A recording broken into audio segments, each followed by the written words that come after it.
Hallelujah. അടുത്ത് നിൽക്കുന്നവരെ നോക്കി പുഞ്ചിരിച്ചുകൊണ്ട് പറയാം ഹല്ലേലൂയ, ഹല്ലേലൂയ, ഹല്ലേലൂയ. ഹല്ലേലൂയ.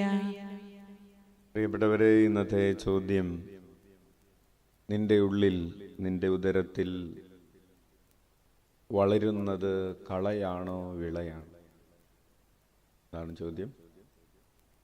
നിന്റെ ഉദരത്തിൽ വളരുന്നത് കളയാണോ വിളയാണോ? ഇന്ന് നമ്മൾ വിശുദ്ധ ജോവാക്യമിൻ്റെയും അന്നയുടെയും തിരുനാൾ ആഘോഷിക്കുകയാണ്. വിശുദ്ധ അന്നയുടെ ഉദരത്തിൽ വളർന്നത് പൂർണ്ണമായും ഒരു നല്ല വിളയായിരുന്നു, നല്ല ഫലമായിരുന്നു, നല്ല ചെടിയായിരുന്നു. അന്നയുടെ ഉദരത്തിലാണ് പരിശുദ്ധ കന്യകാമറിയം വളർന്നത്. ഇന്നത്തെ സുവിശേഷത്തിൽ ഈശോ നമ്മെ ഓർമ്മിപ്പിക്കുന്നത് നല്ല വിത്തിനോടൊപ്പം കള വിതയ്ക്കുന്ന ശത്രുവിനെ കുറിച്ചാണ്. ദൈവം വിതച്ചത് നല്ല വിത്താണ്, പക്ഷേ അതിനിടയിൽ ശത്രു വന്ന് തിന്മ വിതച്ചു. നമ്മൾ ചോദിക്കാറുണ്ട്, എങ്ങനെ ഈ തിന്മ ഇവിടെ ഉണ്ടായി? നമ്മുടെ കുടുംബത്തിൽ എങ്ങനെ ഈ തിന്മയുണ്ടായി? അല്ലെങ്കിൽ ദൈവം എന്തുകൊണ്ടാണ്, ദൈവം സൃഷ്ടിച്ച ഈ ലോകത്തിൽ, നമ്മൾ ദൈവം സൃഷ്ടിച്ചു എന്ന് പറയുന്ന ഈ ലോകത്തിൽ എന്തുകൊണ്ടാണ് തിന്മയുള്ളത് എന്ന് നമ്മുടെ ഒരു അടിസ്ഥാനപരമായ ചോദ്യത്തിന് ഈശോ ഈ ഉപമയിലൂടെ ഉത്തരം തരികയാണ്. ശത്രുവിൻ്റെ പണിയാണത്, അത് പിശാചിൻ്റെ പണിയാണ്. നമ്മുടെ ഉള്ളിൽ നന്മ ചെയ്യാൻ ആഗ്രഹിക്കുന്ന നമ്മുടെ ഉള്ളിലും ഇതുപോലെ തിന്മയുടെ കള കൊണ്ടുവന്ന് വിതയ്ക്കുന്ന ചില ശത്രുക്കളുണ്ട്, പിശാചുക്കളുണ്ട്.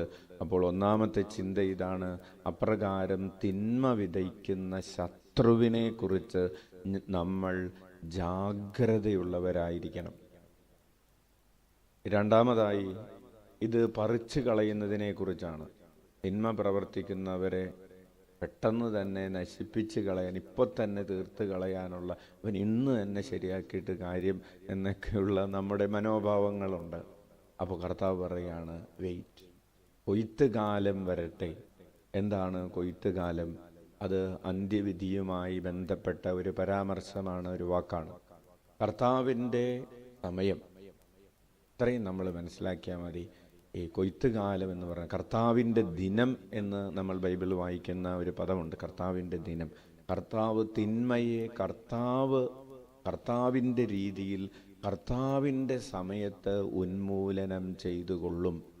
Price the Lord, hallelujah. മൂന്നാമതായി നമുക്ക് ഉള്ള ഒരു പ്രത്യാശ ഇതാണ്, അന്ത്യവിധിയിൽ കർത്താവ് തിന്മയെ നശിപ്പിക്കുകയും നന്മയെ തൻ്റെ ഭണ്ഡാരത്തിൽ, അതായത് സ്വർഗരാജ്യത്തിൽ, തൻ്റെ ഭവനത്തിലേക്ക് നന്മ പ്രവർത്തിക്കുന്നവരെ ഒരുമിച്ച് കൂട്ടുകയും ചെയ്യും എന്ന ഒരു പ്രത്യാശയുടെ വചനത്തോടുകൂടിയാണ് ഈ ഉപമ അവസാനിക്കുന്നത്. പ്രിയപ്പെട്ടവരെ, നമുക്ക് അതുകൊണ്ട് ചുറ്റുപാടുമുള്ള തിന്മകളെക്കുറിച്ച് അമിതമായി ആകുലപ്പെടുന്നതിന് പകരം അത് കർത്താവിൻ്റെ സമയത്തിന് വിട്ടുകൊടുത്ത് നന്മ ചെയ്യുന്നതിൽ ജാഗ്രതയുള്ളവരായി തീരാം. നമ്മിൽ തിന്മ വിതയ്ക്കാൻ പിശാചിനെ അനുവദിക്കാതിരിക്കേണ്ടതിന് നമുക്ക് ഉണർവുള്ളവരായിരിക്കാം. വിശുദ്ധ ജോവാക്യമും അന്നയും കൂടെ എപ്രകാരമാണോ പരിശുദ്ധ കന്യകാമറിയത്തെ വളർത്തിയത്, അമ്മയ്ക്ക് ജന്മം നൽകിയത്, അതുപോലെ നമ്മുടെ ജീവിതത്തിലും നന്മയുടെ വിത്തുകളെ വളർത്തിയെടുക്കാൻ, നന്മയുടെ ചെടികളെ, പുണ്യങ്ങളെ, അല്ലെങ്കിൽ നമ്മുടെ കുടുംബത്തിലുള്ളവരിൽ വിശുദ്ധരായി നമ്മുടെ മക്കളെ വളർത്തിയെടുക്കാനുള്ള ഒരു കൃപയ്ക്ക് വേണ്ടി നമുക്ക് പ്രാർത്ഥിക്കാം. അതാണ് അന്നയ്ക്കും യോവാക്യമിനും ഉണ്ടായ ഭാഗ്യം. തൻ്റെ മകൾ വിശുദ്ധയായ മകളായി വളർന്നു. നമുക്ക് ആ ഭാഗ്യമുണ്ടാകട്ടെ. അവസാനമായി നമ്മുടെ മാതാപിതാക്കളെ, പ്രത്യേകമായി ഇന്ന് പരിശുദ്ധ അമ്മയുടെ മാതാപിതാക്കളെ ഓർക്കുന്ന ഈ ദിവസം, നമ്മുടെ ഓരോരുത്തരുടെയും നമ്മെ വിശ്വാസത്തിൽ വളർത്തിയ, പ്രത്യാശയിൽ വളർത്തിയ, സ്നേഹത്തിൽ വളർത്തിയ, പ്രാർത്ഥനയിൽ വളർത്തിയ, നമ്മെ കുരിശു വരക്കാൻ പഠിപ്പിച്ച, നമ്മെ പള്ളിയിൽ പോകാൻ പഠിപ്പിച്ച നമ്മുടെ മാതാപിതാക്കളെ നമുക്ക് സ്നേഹത്തോടുകൂടെ ഓർക്കുകയും അവർക്ക് വേണ്ടി ഈ ബലിയിൽ പ്രാർത്ഥിക്കുകയും ചെയ്യാം.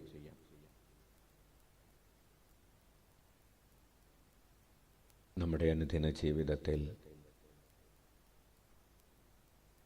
വളർന്നുപോയ തിന്മയുടെ പാപത്തിൻ്റെ കളകളെ ഓർത്ത് നമുക്ക് അനുദപിക്കാം. ദൈവസ്നേഹത്തിനെതിരെ പരസ്നേഹത്തിനെതിരെ വന്നുപോയ വീഴ്ചകളെ ഓർത്ത് നമുക്ക് കർത്താവിനോട് മാപ്പപേക്ഷിക്കാം.